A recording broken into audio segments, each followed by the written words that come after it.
Will you? Well, you don't think so because you already said that Kacho might. I think he's you gonna all win. have a good chance. I think you all have a good chance. But he never ran against Lois Capps. You know he the- never took out a tough cookie. You know, the like surveys show that I'm leading everybody fairly substantially. By the way, I saw that survey, and you know, it's an early survey. We're down to 4 minutes, and I got to give you 2 minutes to say the last thing. But will you oppose the legalization of marijuana if you're elected? Because they've got it all set to fly. Will you undo? It's already medically okay for medicine, but they're going to make it for everybody 21 or over. You can smoke medical marijuana cigarettes. It's the #1 cash crop. Are you going to undo that? Or are you going to leave it alone? Because it's going to pass before you get into office. well, maybe it will. I don't use any drugs, so I don't either, but I hate smelling that pungent odor. Yeah, well, I do too. I don't use. So we're smoke. just stuck. I don't smoke either. So, the difference between Kacho and me is Kacho has served and voted many times to increase the benefits and salaries of public employees. You know, San Luis Obispo County has. But he said the opposite. San Luis Obispo has a $250 million unfunded pension liability problem. That's my work. I design pension plans. I understand that. Santa Barbara County has a $500 million unfunded pension liability. And that's because the supervisors have continually voted increased benefits and pensions. Now, it is true that during Cacho's time, he has come up with a surplus of $80 million. Well, wait a minute. We have a $250 million liability, but so we have an $80 million plus on it. Right. You're still negatively, majorly in the hole. What do they have? Did you hear about this trillions? They have trillions. The federal government has $90 trillion invested. $90 trillion they're not telling us about. And the states have invested funds.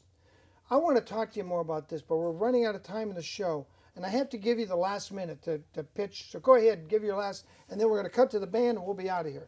Well, Thanks for watching, people. You owe me some more time because you said 2 minutes. 2 minutes. Well, as a financial planner, I believe I'm the best qualified person for the job. And I appreciate you putting your hat on because I don't actually recognize you without a hat. That's your trademark. It is. You know, I believe in fixing the government budget, the mess we're in. We have to stop the government spending. That's driving us to the poorhouse right now. We have to protect our borders. And at the same time, I want to bring back a program for the guest workers because the problem is not necessarily the workers, but large families that come with them. And that's what increases the social cost and all the economic costs to our country.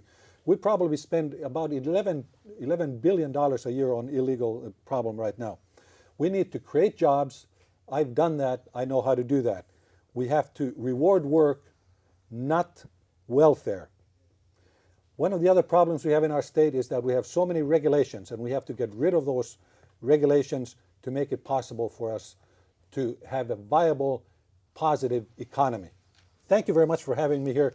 Thank you very much. I'm impressed with you, what you stand for. I'm reading your Will card. you vote for me? Yes. Thank you. Will you vote for me? Yes. Thank you. How about you? Will you vote for me? I got to wait. I'm going to hold it, but I Here like you, Matt. You are an uncommitting person. I am. I can't I believe have it. to be a little neutral until Etta and Fred have their say. We're going to go to the band. Thank you, Uncle Sam. Thank you all for being with us. I'm William Wagener from Take Back America. Tell the people why they should vote for you in the June primary.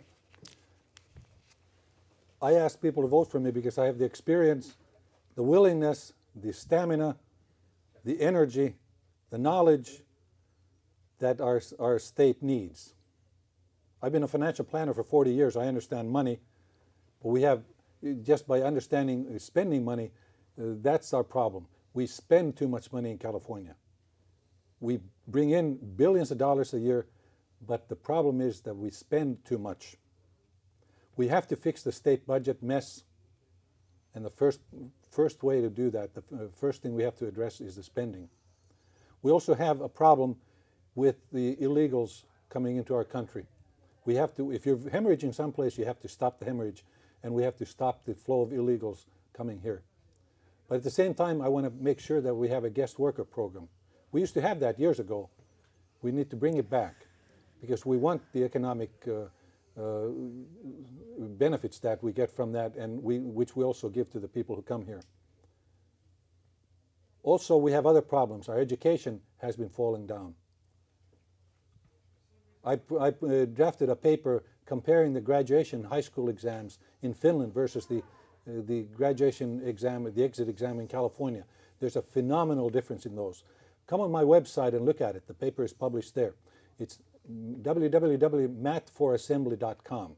I think you'll be very, very impressed to look at that, because it really shows the difference between what foreign countries are doing versus what we are permitting to be done here in America. We have to have students that are competitive on the world economy, world market, and I understand that problem. We have to create jobs.